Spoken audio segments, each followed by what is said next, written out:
All right, everybody, listen. At the beginning of the live stream, I said, and I've been saying, most important live stream the Real Bravado Network has ever done, okay? We're going to get to that. I really, really want to thank, those of you who have stuck around with me for this particular live stream and had some fun. We really cut up and cut clown, especially Kofa in the chat. Y'all, Kofa up here starting mess. He's a new man coming back from overseas, and we appreciate that, okay?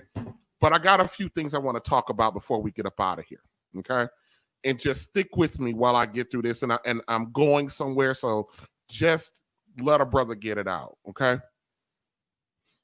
All right, let's talk about purpose a little bit, okay? When we are, dealing with this life journey, one of the most profound challenges that most of us, especially men, face is the quest for purpose. The quest for purpose, believe it or not, it transcends time, it transcends culture, and sometimes it can even transcend circumstances.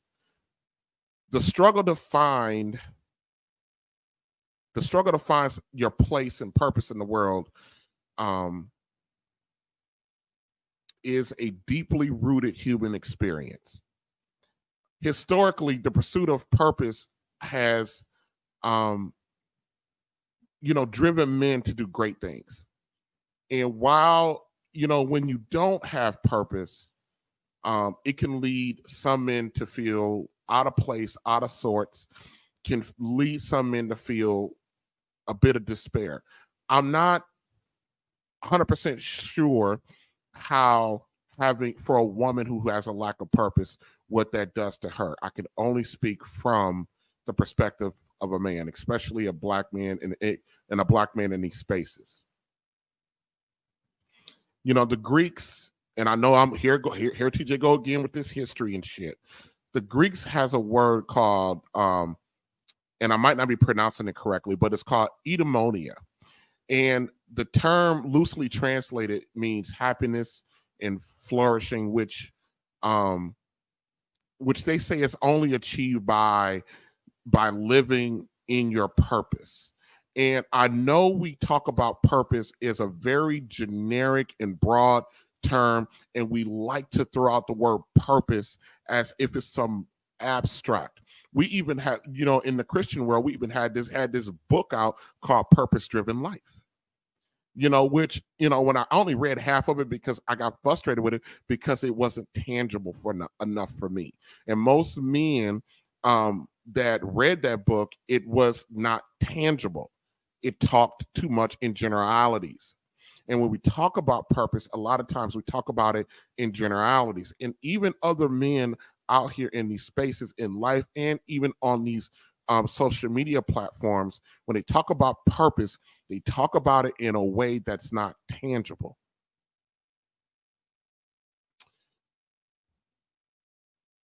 But consider the story of, oh my God, what is his name? Oh, Lord. Alfred Nobel.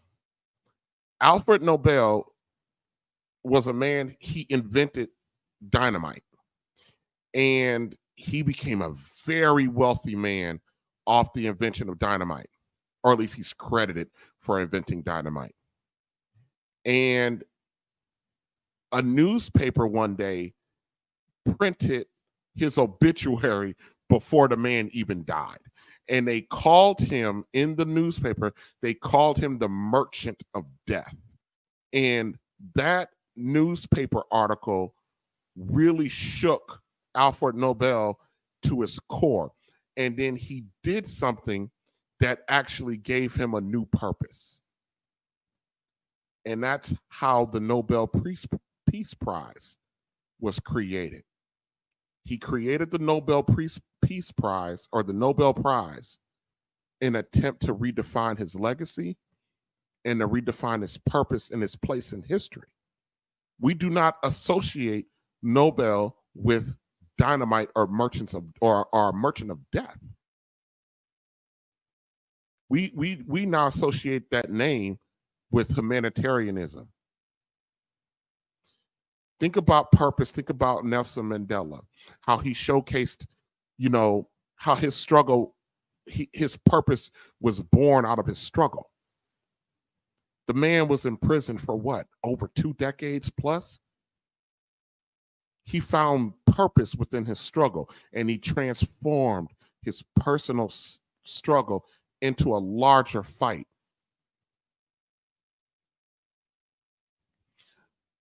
The struggle to find purpose can affect your ability to complete your goals. But it can also lead, it can also lead to a deeper understanding of what those goals should be. And this is where I am with the Real Bravado Network.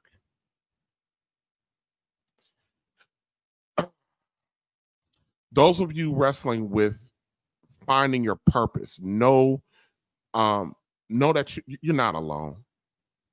We hear it as men. We hear it a lot about you need a purpose. A man needs a purpose. A man who's a man is a man who has purpose.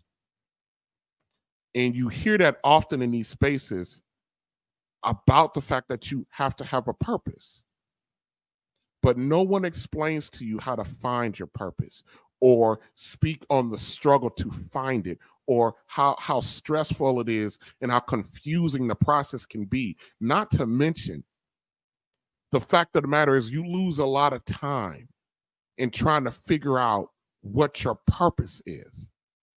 Would you lose years and years and years of your life not knowing or not having a purpose? And this struggle that I'm talking about has been shared by men across many ages, many different generations, and many men that have come and gone, So, fellas, be patient with yourself as your purpose unfolds. One of the things that I had to come to terms with over the last couple weeks is you don't have to have your purpose right now. You might be 35, you might be 40, and it hasn't revealed itself. I'm a man of faith, and sometimes sometimes greatness for us comes later in life. If you don't believe me, ask Samuel L. Jackson how late in life his success, his purpose came.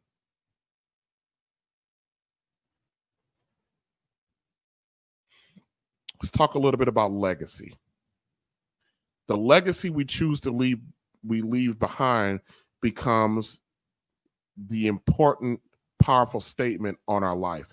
Our legacy is a declaration of who we are and what we stand for and how we wish to be remembered. And for Black men, this conversation takes an additional layer of complexity and urgency as we navigate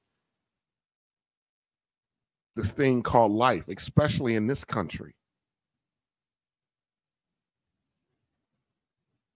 Black men are going to be attacked this election cycle. They're going to be attacked because the volume of Black men who are signing up to support Donald Trump is unprecedented. No Republican in the history of the Republican Party no Republican since the Republican Party was under Lincoln. And if you guys understand this, the shifting of the political systems, no one has been able to garner the amount of support from Black men as Donald Trump. And I'm not up here advocating for anybody to vote for Donald Trump. I think Donald Trump is a fucking clusterfuck of a human being. But I understand why many brothers are lining up to vote for him. We have a legacy of Black men in this country of not being heard, not being listened to, of being marginalized, of being emasculated. And we're not talking about from the white supremacist wing of the country. We're talking about from within our own house and our own fucking families.